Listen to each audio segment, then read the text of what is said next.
Okay, let's get started.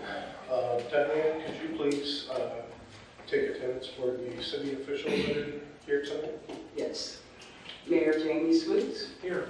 Safety Service Director Renee Baker. Here. Assistant Law Director Edmund Mack. Here. City Engineer Alex Pitts. Here. Director of Development Ted Arncane. Here. Parks and Rec Director Steve Pedro. Here. And Police Chief Jason St. Louis. Here. Is there anyone from administration I missed? That's it, President Pro Tem. Thank you, Diane.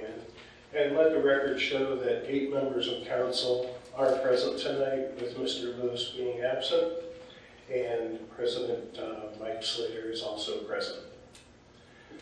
Start with committees. Community Development, Councilwoman Creamer. Thank you, Mr. President. Excuse me, Mr. Underwood. I have 2 pieces of new requests, and the first is please prepare legislation to accept the dedication of road, right-of-way, and easements for Canyon Creek Estates Phase 4 subdivision, as shown in the attached map. At the February 14, 2024 City Planning Commission meeting, it was approved said plat for the subdivision. This request includes a dedication of 1.27 acres of roadways, including extension of Huron Creek Street and Mr. Creek Street northwest.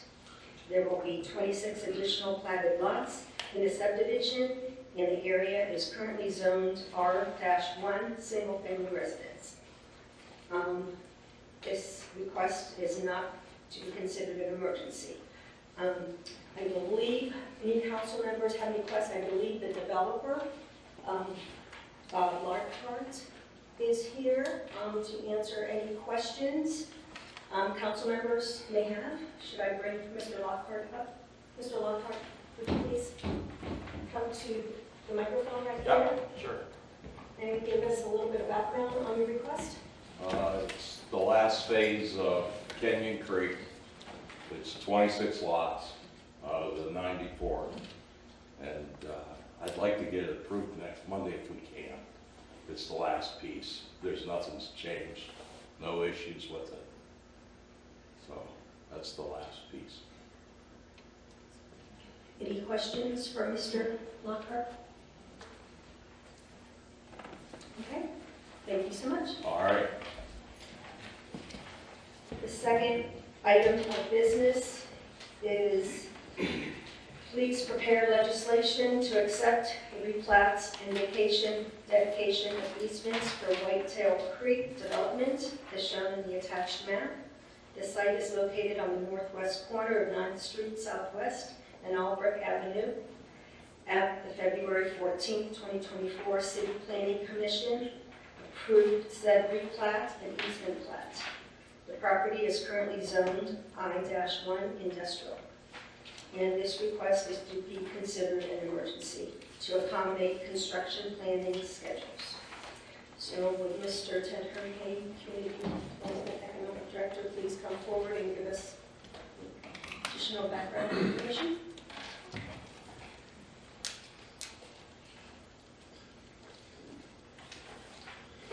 Thank you, Mrs. Creamer. Good evening, members of council.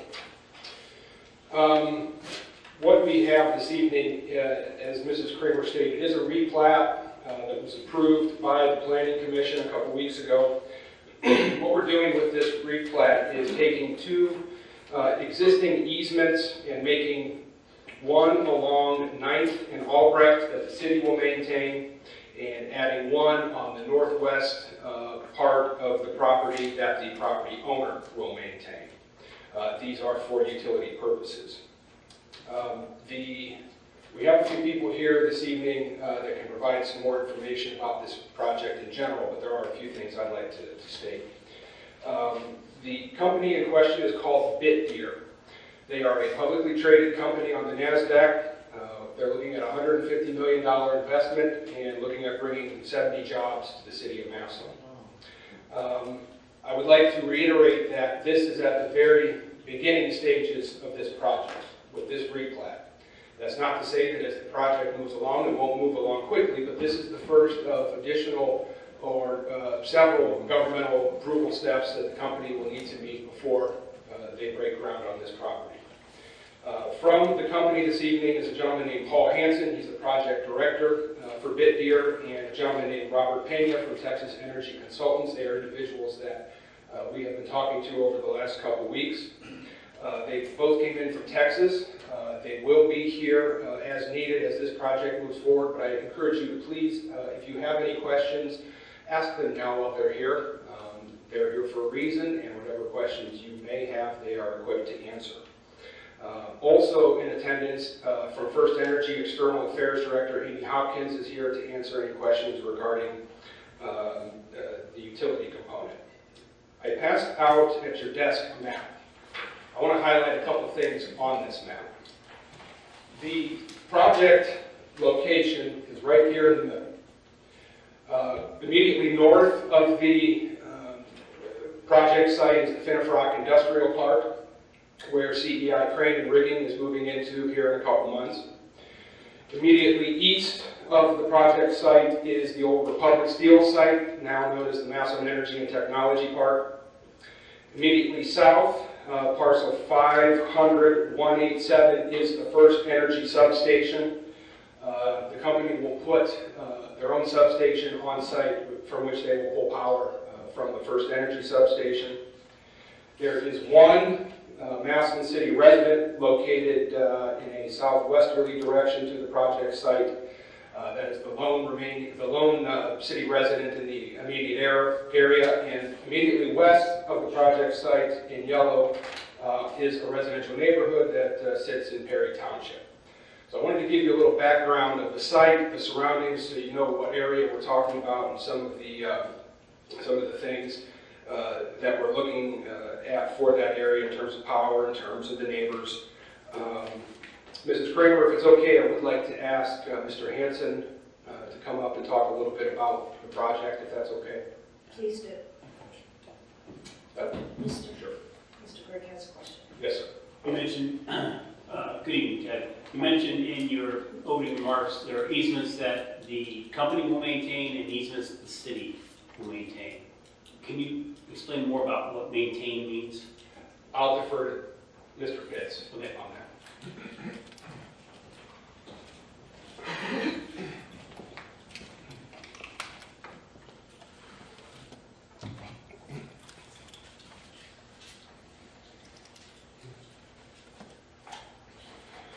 Good evening, Council. Yes, so regarding that, when we were presented with this project and this request to have this property replatted, there are two existing easements, one going from north to south and one going from east to west. So currently we have an existing storm sewer system on the east along 9th Street in Albrecht, and that is the section that we were requesting that we would maintain because it is our storm sewer system.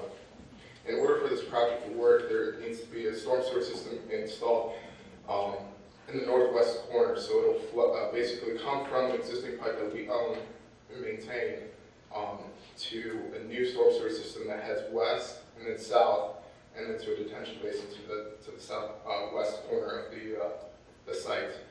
The reason why I had requested for the property owner to have that storm sewer maintained because there's no real easy access for the city to get back there.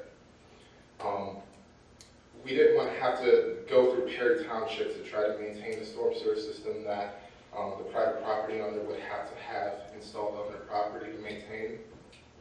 And to come off of 9th Street to go through their property to maintain the storm sewer system that was needed to be installed for the proper drainage at that property just did not seem feasible on the city standpoint. So we requested to have that storm sewer system to the northwest corner to be maintained by the private property owner while we maintain the storm sewer system to the east and southeast of the parcel. So will that be in an agreement with the property owner that they will be required to maintain that? Correct, yes. We've already had discussions about that, and that was of my request to have us maintain, of course, the storm sewer on the east and southeast side due to the fact that we've installed that storm sewer and we've already taken ownership of that. And not to not disrupt any of their work that they would be performing at their facilities. So, All right, thank you.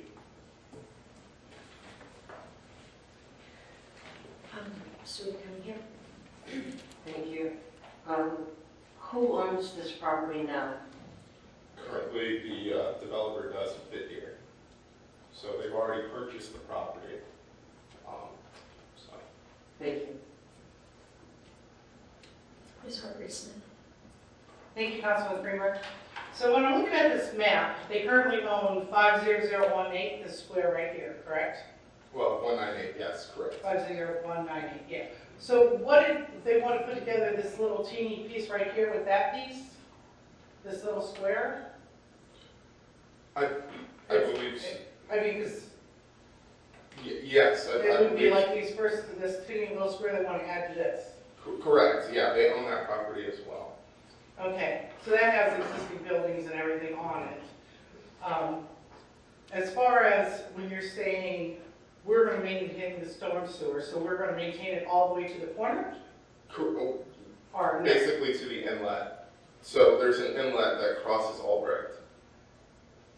It's not shown on the map, but it's kind of right where. Like halfway through? Yeah. Like that old road where the bridge collapsed and because of flooding, like that area there?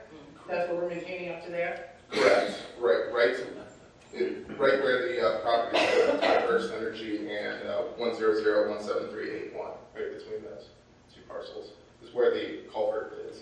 So like if I'm looking at like halfway up, like this is the property. Yeah. This is Albrecht, right? So you're talking like we're maintaining halfway up, Oh, yes. Halfway up, that's where our existing storm and sewer then they're is, yeah. responsible for the water for everything past that. No, so along 9th Street, if I'm right here where our storm sewer system starts, it's right in the middle of where the property is. It flows to the south, right? It flows to the south to Albright, and then heads west. And then as soon as you see where the property of First Energy and 100-17381 intersect, Okay. right there, right that parcel line right there, that's approximately where we have our culvert that goes underneath Albrecht. So we would go around the corner and be responsible for everything around the corner in that whole quarter. Correct. We currently are anyway, because that's a storm sewer system that we installed, and that is public right of way right there. There is a portion of it that is public right of way there. Okay. So when it rains, this area floods, like the whole road will go underwater. And I walked around down here, and this whole area that they bought this land and they want to do this is like all floodplain. I mean, it's not a little creek, it's a big creek. And when you're standing in it, and you're standing in this valley, and it's a valley, which valleys are like amphitheaters. When you're standing in this valley, it is like, did you walk down there? Did you get a chance to walk down there and actually see this property? Or just from a distance, you really didn't walk it? I've been, Oh, I haven't walked through the entire property. okay, well, let me tell you a little bit what it's like. It's a big creek, and when it floods, the old sewer thing has been backed up for years, and that's why everything floods, but this whole area floods. I mean, it can flood all the way up to the neighborhood, that's how bad it floods. It's not like a little bit of flooding, and when you're standing in it, I'm like looking up at the road. That's how low this area is. I just don't know how, I mean, I feel like this isn't even a buildable property. That's why it's been sitting empty for 50 years and for eternity. Because even though it was like zoned in it, it really isn't a usable property other than a little teeny area up the front. When you go to this other area that they bought, that's where they dug a hole like 100 feet deep. And you guys know how big Building 9 was on 9th Street? I mean, Building 9 on 21 in Walnut? That's where Building 9 is. I mean, so it's not stable to build something on top of a hole that's 100 feet deep, packed with stuff. So I don't understand how they're, as far as, like, the water problem is a huge problem.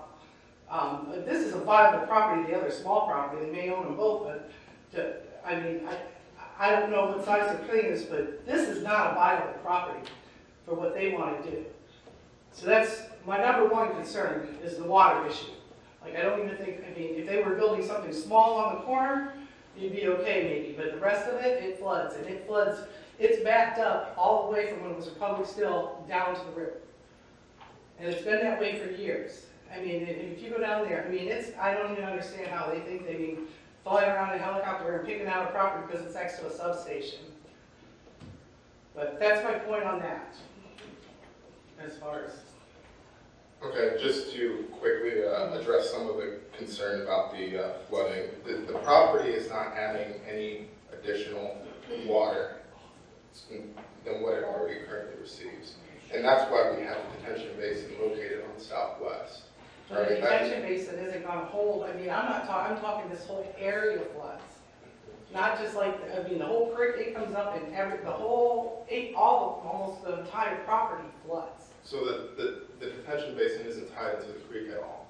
The detention basin is used for storage for the property itself. For water from the concrete that it'll flow into. Correct. And so where's all this water going to go though, when the detention basin is below the level of the road? All this whole property is below the level of the road. So it's just going to hold water in there or whatever and fill up, but it's still going to all flood you. It's not going to negatively impact the properties upstream more than what's currently happening anyway. So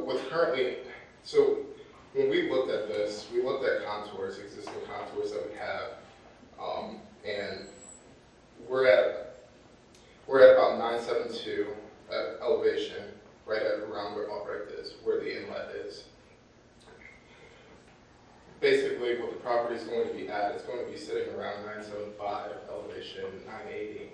There's portions of it that are higher elevated, more so Well, than everything, like the whole hill, everything comes. I mean, everything comes to hold, everything slopes down. Ms. Hurwitz, I want to hear from Mr. Hanson, knowing the property and purchasing the property and seeing like his plans to remedy the issue before we get too deep with the engineering department. So if he would like to come up and give us additional information on this request.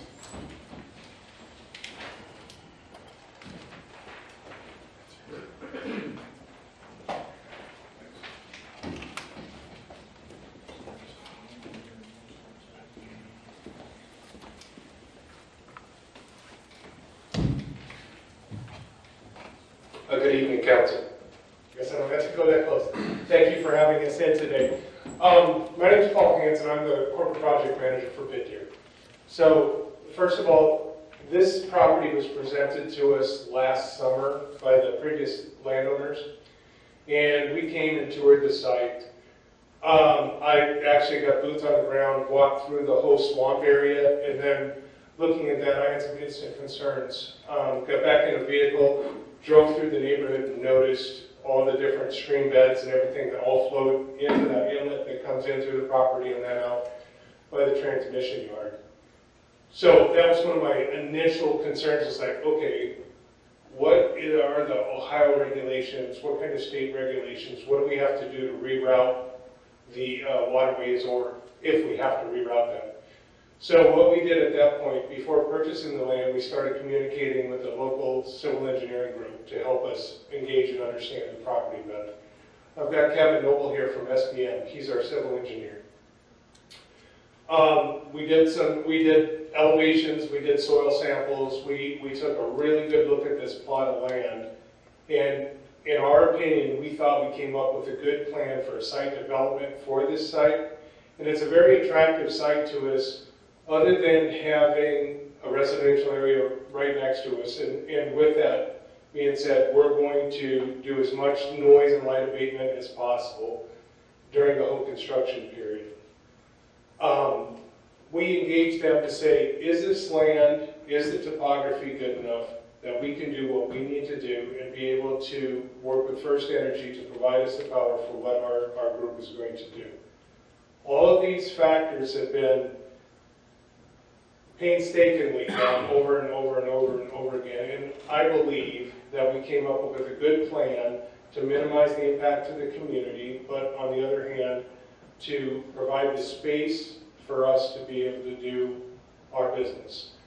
That being said, I wanted to say, when it was spoke that we're bringing up to 70 positions here in Massillon, our intent is to hire local talent. We're not bringing people from Texas where my last build was at. We're not bringing them in from anywhere else. We possibly could bring in maybe 3 management people, whether it's a plant manager or whatever. The way that we do business is when we build a new site, we'll hire a group of people and then send them off to our other sites to train and learn the trades, or we'll bring people here to train on site. But what we are bringing is positions here to the community. And our intent is to be a good neighbor. Our intent is to be a good partner with the city. We engage in public development. We engage in sponsorships and everything else. So we want to be part of the community. So we're doing everything that we can to engage with local talent and to build a local facility here for the city and the community to have good jobs. We're currently in the phase, we've got our civil design completed. We're out for RFQ right now for the building and structures. So we have a preliminary design to the plant that our team has put together. We've done the civil, so we know where we want to put the buildings and how we want to lay them out. Now I'm engaging whoever we choose. You know, the companies that want to work with us will go through the bidding and vetting process. Once we pick our structural engineer group, then we break it down as how tall do we have to go with the buildings, how do we minimize the heat, how do we minimize the noise to the community, other than what we've already done in the site layout and plan. So we're trying to do everything that we can to be good stewards and good neighbors and a good employment provider for the community and good on our part. Now, as far as all the civil design, I'm going to leave that up to Kevin, who's our civil engineer, because that's his expertise. But my job is to come in and facilitate a great project for the community that's going to be here for a long time, and that's what my intent is to do. Okay? Can you tell us a little bit about your company and what type of jobs? Sure. So our company, we're a NASDAQ-listed company, and we do database centers. So some of our business does deal with cryptocurrencies, but we're also, we're partnered up with NVIDIA, which is the world's largest AI development company. We're the only company that works in the crypto and the database centers that they've partnered up with. 25% of our company is done in research. We have Robert's our economic development. He can tell you other facets of our company that we do with our computer database centers, but these things are what we do. So it's basically computer-based buildings and structures, all with servers running in them, and that's where we're at. So we bring in IT jobs, plant manager, HR, safety. We're bringing in electricians. We train electricians, facilities people, repair people for computer repair, all this stuff. It's a pretty good, tech job is what they are. So how many other plants do you have? We have 6 other plants worldwide. We have a plant, one in Texas, one in Washington, one in Tennessee. We've got 2 in Norway. We've got one in Bhutan, which is west of China, over in that area. So that's where our current plants are. But we have customers that we help set up their plants. I was in Uruguay back in August for 2.5 weeks with a customer of ours that's trying to build a plant, and so we tried to help them, show them how to do it correctly and ways to optimize their production. And how does the size of this plant compare to your other plants? So our Tennessee plant is about half the size of this one. Our Washington plant is about 50 megawatts. We base the plant size based on what the power capacity is for us. Our plant in Texas is currently at 500 megawatts, but it's going to ramp up to 600 in the next couple of years, working with ERCOT and Encore to have another 100 megawatts provided there. This site will be 220 megawatts. So about a third the size of our big site in Texas. Thank you. So now, okay. Thank you. 2 questions. Okay, great, I just forgot one. Well, the other one is, what reasons and what choices made you decide to come to Massillon? Well, that's a great question. Thank you for asking. Thank you. Yeah, no, the climate here is very amicable for what we like to do because these are computers that get hot and warm. Your ambient temperature in Ohio is fantastic, you know, because your average temperature is in the 70s and 80s in the summer and then cools down to 70s and 60s at night. In Texas, you know, we're in the hundreds and it gets very hot for them and you have to use a lot of water to cool things down. Here, I expect that we may have to use water to cool for maybe 2 months out of the year. But the rest of it, the temperature's great, the energy prices are good, and the prevailing wind is a northeast wind, and I know you have some that are a northwest wind, but I know you do have some that comes northeast and so on. But the wind direction is very amicable. It's moving the day-to-day operations sounds away from where the community is versus faced in there unless you have a wind that comes one way to the other. So we've taken all these variables. But actually the climate is very, very good for what we do. And the size of the town and the community around here and the proximity, you've got Akron, you've got Canton, you've got this, there's a good amount of workforce. Oh, sorry, there's a good amount, make up for Jeff. There's a good amount of workforce that's in close proximity to here. And like the town in Texas, what do we say, how big is that? 5,000 at Rockdale, and we employ over 130 people at that site. I remember my question. How long has your business been in business? Well, our business initially started in 2015, and the company split 3 years ago. And so our section of the company has been solely provided as Bid Deer, and we split from Bid Maine, but Bid Deer since 2021, January 2021. But our company owner and innovator, Jihan Wu, right? He's been an innovator in the AI business in the database centers since 2011. But we're happy to say that, you know, as a NASDAQ listed company, you have to go through all the regulations and all the reporting for the SEC and all the regulations monthly and quarterly. So we're pretty highly regulated on what we do and that our financials and everything are in line. Thank you. Thank you. That was a great question because I'd love to say we looked at the community and said this would be a great fit for us. Does any other council members have any additional questions for Mr. Hanson before I ask? Go ahead. Senator Smith, thank you. Thank you, Mrs. Kerr. So back to the water that, I was going to bring up the engineer okay. for that. Well, just one quick question for you. If we would approve to put the two together, would you be willing to pay for all the water and sewer, all the storm sewer maintenance and everything that would have to be controlled? Yeah, the one that we've already agreed to? I mean, you're saying that we're saying the city's paying up to this corner, and this is where the problem is. What I'm saying, are you willing to change that and you be responsible for all that money? For the section that Mr. Alex said that you guys do? Yes, because that could be in the millions, and, you know, depending on how they do it, because I know it's plugged up, but I'm saying, are you willing to take on the responsibility No, of that would not be ours. We've done a complete civil design, so anything that we create, we're a non-polluter. We do not contribute to that. That's where we have the retention pond. Anything that we use on site, we will maintain. But off-site, anything that happens on that side, I don't think our company would be responsible for that. Anyone else? Any additional questions? Okay, Mr. Noble, Kevin Noble, Mr. Noble, thank you. please come forward and this Council additional. members, my name is Kevin Noble with a local engineering firm called Sheezer Buckley Mayfield. We're in Uniontown, Ohio. Been in business since 1958, and we're a land development company, engineering company. Really, most of our work's here in Northeast Ohio. Multiple projects here in the city of Massillon. So just give you a little background.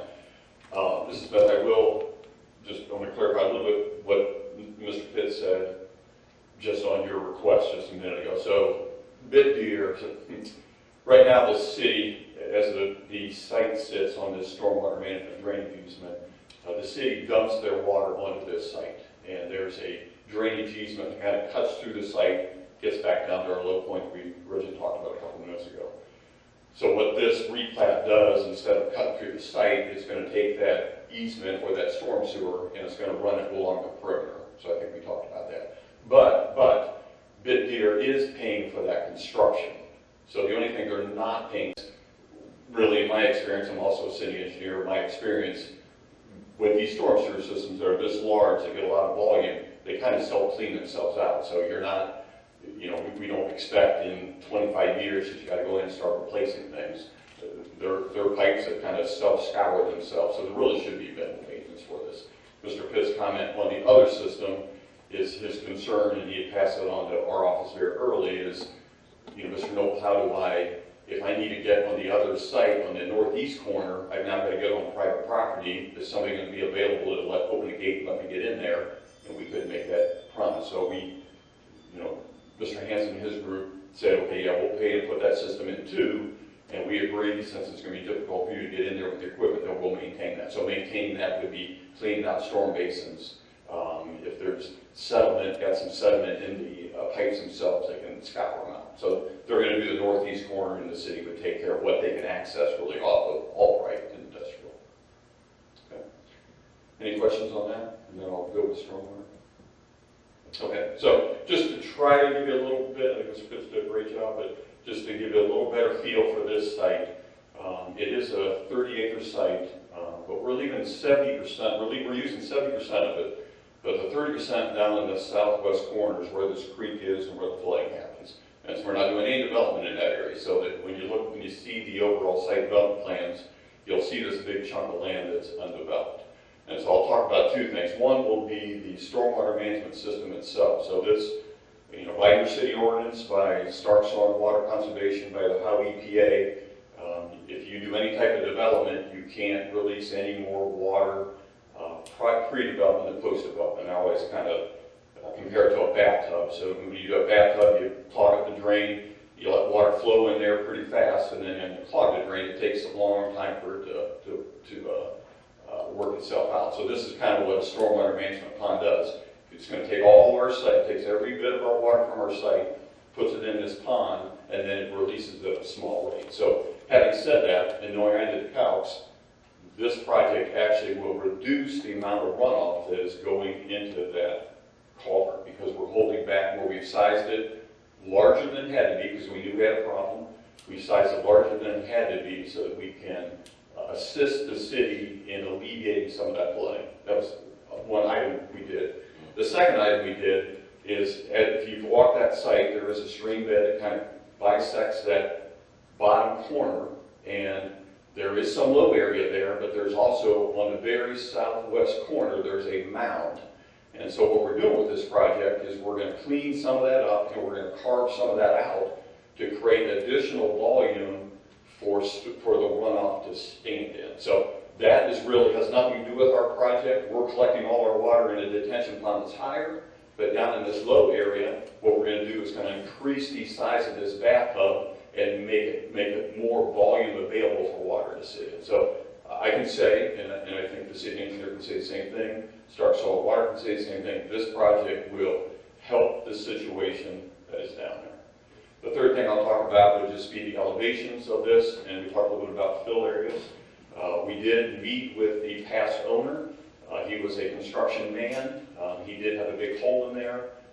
He told me, Kevin, listen, I come from a construction background. We filled this in, we compacted it properly, and we did have several borings done in that area, and it is done. It is good soils. It is good compactable soils. And we've taken that information, and that will go to the structural engineer, so when he lays out a building, he knows the type of footers and foundation. So we do have that information. We are aware that there's a hole there, and we are putting a couple buildings there based on that information we have of the soil borings. The last piece I have is really on the elevations. The roadway is about 672, not 72. 972, okay. The roadway elevation down the low spot, kind of where the culvert is at 972. Our site, height points in our site, about 980, so we're about 8 foot high. The average is about 975, so we average about 3 foot higher. And so what we're really doing is we're going to take the highs and we're going to take the lows, and we're going to end up with a kind of a pad all the way across on this 70%. Remember, we're not touching this other 37, it's low. The other 70%, we're going to make it about 975. So it's going to sit up about 3 foot from where the road elevation is. And in that 975 contour, that's where our detention pond is. So we're doing all this kind of up and upper pad. We're not touching anything down low. And in fact, we're going to carve out some of that low spot that will create some additional volume for them. So we are helping this ponding situation out. Hope you have answered the question. Any questions for Mr. Miller? Mr. Gray? Thank you, Mr. Premier. How many buildings are we talking about being built? So we have 26 buildings. Buildings are 40 foot wide by 110. Pretty close, 40 foot wide by 110. So they're almost, in my mind, like barracks. Right, barracks have the buildings. Shouldn't say that's a bad term. Barrack shaped. Okay, not look like barracks, but they're kind of a barrack shaped. And then there are 2 other warehouses that are probably 3 times the size of that. So 2 warehouses, 26 of these rectangular shaped buildings. Okay, thank you. Any additional questions? Ms. Frederickson? I don't know if I should wait to. Thank you, Mrs. Kramer. So the 26 buildings, as far as noise pollution, so each of these buildings contain all these computers, whether you're mining it or whatever, it's the same thing. You got all these computers, they're making heat. So on top of those buildings, do you have fans on top of the buildings, or where are the fans, or how do you contain the noise of 26 individual buildings? There's every building going to have its own exhaust fan, and we have, just for example, we have one business over on 17th that we've had complaints over, like I think they have 1 fan or 2 fans, and the neighbors can hear it from 2 miles away. And I know the neighbors in the area, I mean, you guys, I mean, they didn't address the residents of Massillon. They sent a thing out for a township for the Perry residents, and that whole neighborhood, they're really upset. I mean, they're like a couple hundred feet away, some of them to 0.3. I mean, even on 17th Street, the houses along 17th, I live there, I'm a half mile away. I hear these noises can go 2 miles, and I've read and read and read, and how they come in and they say they're going to do this and they're not, and it's loud, and it's this constant humming. So how are you going to control that noise? Is it going to be above 50 millihertz? Let me answer. I mean, because I've read about property values dropping. I've read, about the illnesses it causes. It makes people sick. The animals leave the area. The deer can't live there. The birds can't live there because of the humming. They will move out of the area, and they can't live there because of the, and different things I've read. And it physically makes people sick with hypertension and mental illness and depression, and just this constant noise is not a good thing for people. It makes them sick. And I mean, we're right on top of this neighborhood, but you're not far from everybody, even though they got backyards. I mean, are you tearing out every tree? Are you going to leave like some trees for extra buffers instead of just, taking the whole land down? Are you building on every square foot of this land? That's 2 large warehouses and 26 buildings is a lot. So I guess the first question is how many fans are on top and how loud are each one of them going to be, or like a combined effect? So we're going to tag team this. Let me talk about the engineering end of things, and Mr. Hansen's going to talk a little bit. The nice thing about this is he has other facilities, and so he's going to be able to give you some good data. But the engineering part of this thing is these nowadays, really everything's done water cooled to get away from number 1, energy usage for the fans, and number 2, exactly that reason for noise. So this is done water cooled. They do have an on-site water storage tank. It's going to be separate from Aqua Ohio. This water cooled system will basically cool down the components. It'll drip water. We're going to recollect that water. We're going to stick it back in the underground storage tank. We're going to clean it up and reuse it again. So, this is not completely a lead project, but we're trying to stay as cautious as we can about our energy usage and our water usage. So because of that, we have minimal fans that are going to be running other than what you've got on the computers. But I think Mr. Hansen can tell you a little bit about, from past experience, and he can give you some data if you need it, about the noise levels. Thank you. So that being said, again, this is, some of our projects have been retrofitting existing buildings. And so then you're dealt with the structures that you've got, and then you try to make the systems work accordingly. What we're doing here is We've had some that we've done green built up, and we found some of those buildings are not optimized. So we've had to bring in big fans to help push the air out and things like that. We're in the stages right now of preliminary structural design. So part of the structural design is we're going to have airflow dynamics done to make sure we can evacuate the heat that comes off of, they're like computers, right? So computers make heat, generate heat. Try to get that heat out of there to dissipate. Also, in the structural design, we're going to do audiometric testing and modeling so that we can try to impact the minimum amount of noise that goes out there. So one thing we've done, the closest buildings that are to the nearest residence up on the top, northwest corner of it, is that's where we put one big warehouse first, right? So that gives us a buffer right there. Number two, along the whole west side where the residents are, we're not going to cut those trees down. Now, we will have to move them back some, and there's a natural easement that goes through there with the gas line and the power. And 25 feet on either side of that center point, we can't build anyway. So we're going to try to maintain our noise and light discipline, having whatever trees. Some of those trees are very sparse up there. We're going to put a 10-foot wood wall all the way up on that side, wood fence, instead of doing chain link fence like we are to enclose the rest of the property. And with that, the chain link fence will have a 90% tennis screen on there, so saying that it's 90% reduced that you can see through the transparency. So we're doing the fence, leaving the vegetation. We'll have a warehouse next to the closest resident, and then the first building that we have for the database building, its volume will be pushed to the east and not facing towards the west where the residents are. So as far as knowing what our decibel levels will be at after we have the design, I have to go through the design and work with the design engineers because I want the most optimized building. We've gone through several different stages and several different projects. We know what works, what doesn't work. Now let's make the best building that we can. So at this point, I can't tell you exactly how many decibels will be there. But I can say from experience, and I've done some research, and it says, you can look in Google, how many decibels do you lose on noise for every 100 feet? It says a drop of 6 decibels, right? So that being said, if we're 500 feet from a house, that gives you 30 decibel drop, right? So if we're at, say, roughly 70 decibels in front of the buildings with no obstructions going to a residence, you can expect at the residence it'll be 20 decibels or less. But now we've got a fence line, a tree line, and a building, and trying to put other obstructions in there. And just so everyone knows that in addition to that, once the facility's built and up, we've energized and we're doing it, then we're going to come back and we're going to replant vegetation.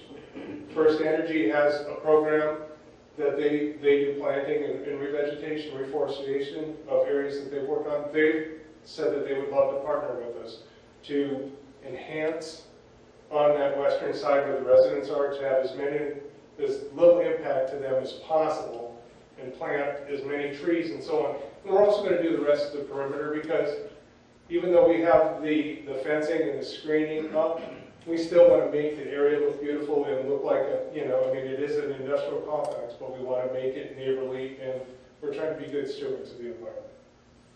So, as far as, I cannot tell you for sure, but my intent is not to have big blower fans blowing and pushing. The only fans that I want to have are the ones that are actually on the miners.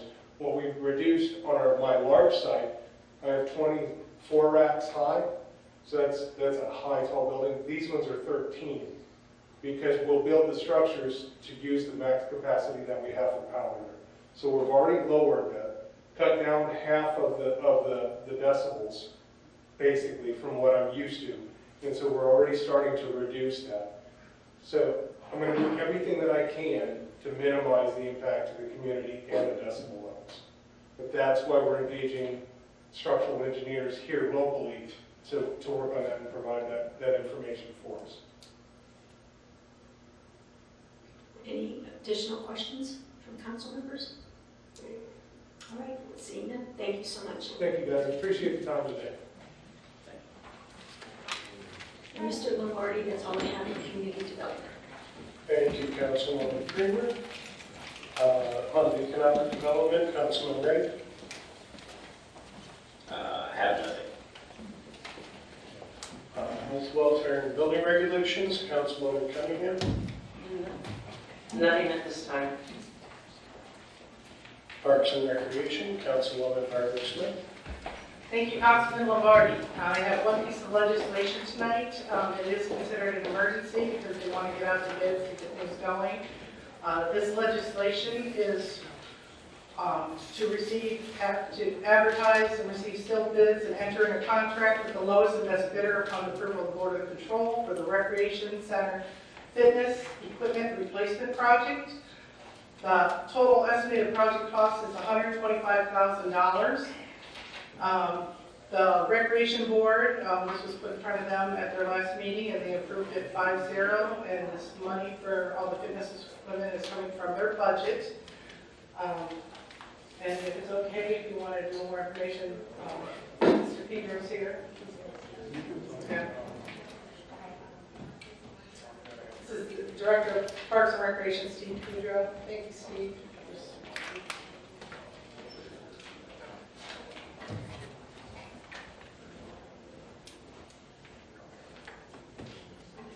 Hello, everybody. This is a replacement for our cardio equipment at the rec center. We've had it for 7.5 years. It was said to expect to last 5 years. We got extra 2.5 out of it. So we want to replace that now. Hopefully that'll be good for another 5 to 7 years. There's 29 pieces of equipment to be replaced.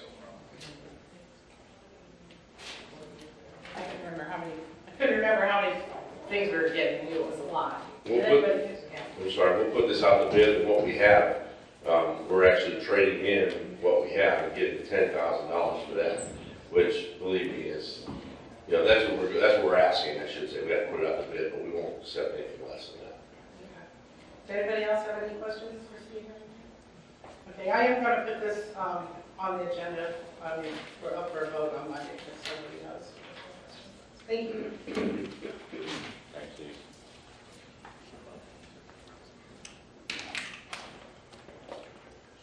Next, police and fire. We have nothing for police and fire tonight.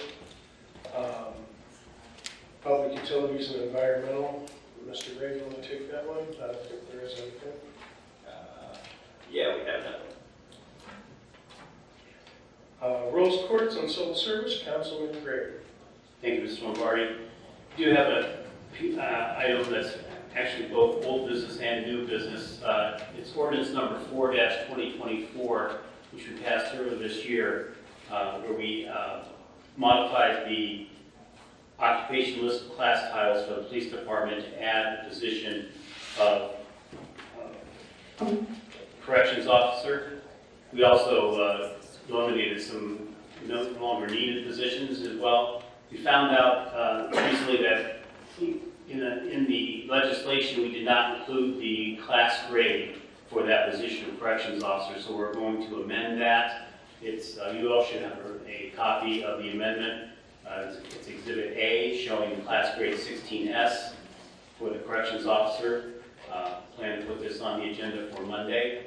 Any discussion, any questions? Just a little housekeeping on this one. Seeing none? Good.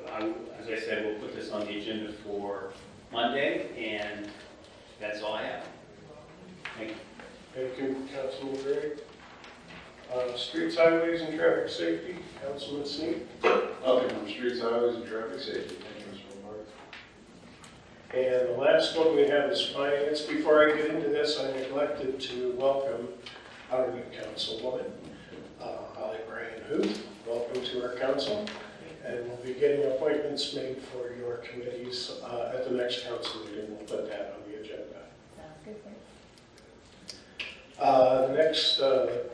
The only thing I have for finance is please prepare legislation authorizing the City of Massillon Law Director to enter into an agreement with the Village of Wilmot, Ohio, for the City of Massillon Law Department to provide prosecutorial and legal services of the Village of Wilmot, Ohio, for calendar year 2024.